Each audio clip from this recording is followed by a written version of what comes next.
Today's Juneteenth. Is it Black America's Independence Day? Is there 4th of July? No, it's not. Now, what Juneteenth does represent, I think, is the promise of America. It's a reframing of patriotism for people who were not necessarily free on July 4th. You might have heard that phrase actually used and uttered in speeches by Kamala Harris. For the promise of America. Michelle Obama, Barack Obama. That American promise. Then it'd be Johnson. And essentially, it's because America for a long time promised certain things to all people.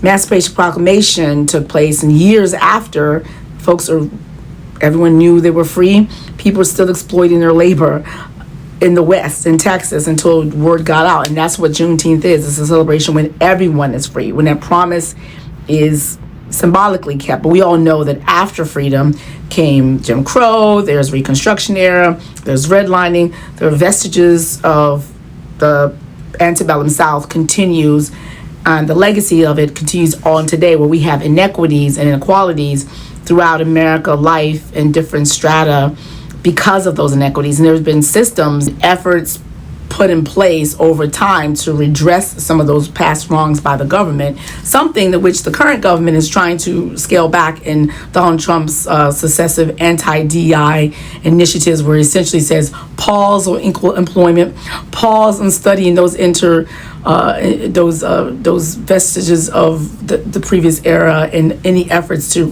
take back any word says inequity and inequality. We're not acknowledging the past anymore. We're reframing. And as a matter of fact, Donald Trump issued an executive order calling for the pausing of discussion of another version of the past that includes those inequities and the impact of those inequities. He calls them unpatriotic to recognize the experiences of other peoples. So he's the exact opposite of Juneteenth. When you see Black people not celebrate July 4th, or maybe hesitant on acknowledging Columbus Day, and instead will acknowledge Indigenous People Day, and so that promise is not kept, and so people are just still angry about that, and rightfully so.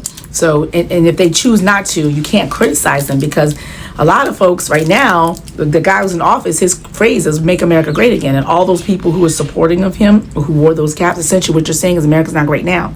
So you can criticize America's not being currently great with that man and that slogan, but Black Americans must be just grateful, despite the fact that they're not really afforded all the equal rights and never have been, and still continue to see the vestiges of discrimination throughout now. But they still should be grateful and never ever criticize and be super patriotic. You can criticize your government, they can't criticize. Why is that? Yeah, they're entitled to celebrate how they want to celebrate. So on Juneteenth, we celebrate the history, we celebrate the promise, we celebrate the contributions, we celebrate the richness and the music and the inventions and the culture and the dance and the all different aspects of Americana is part of, because Black history is American history, all of it. So Juneteenth is not a celebration and a holiday for just Black Americans. Juneteenth is a celebration and recognition for all Americans of the contributions of one sector of the American population that has contributed greatly to it, despite America itself not necessarily being all in, because Black Americans have had to fight for every single thing they've gotten. The right to wear their hair the way they want to, the right to go to schools, the right to marry, the right to get degrees, the right to go to medical school, the right to live in neighborhoods, the right to ride the bus. Every single thing that they've gotten in America, they've had to fight for it. Nothing has been, for the most part, given to them. And just as we start giving people something to say, we really treated you guys bad, let's do this thing for you, let's recognize you have the people who've always been recognized getting jealous and mad. It's kind of like, why are you doing these things for these people? Do you not recognize that y'all had a history of oppressing these people, and it continues today, and you're jealous about these little crumbs that they're getting? Oh my God. Anyway, I digress. I won't go further. But anyway, happy Juneteenth. Hope this message finds you well. Let's go out and celebrate Black history. Go research it from your home. If you can't, get out to a museum or do whatever you can to acknowledge the contributions, and hope we all get there someday. I want to say Hotep, but that's not appropriate. JJ Legal, share this video.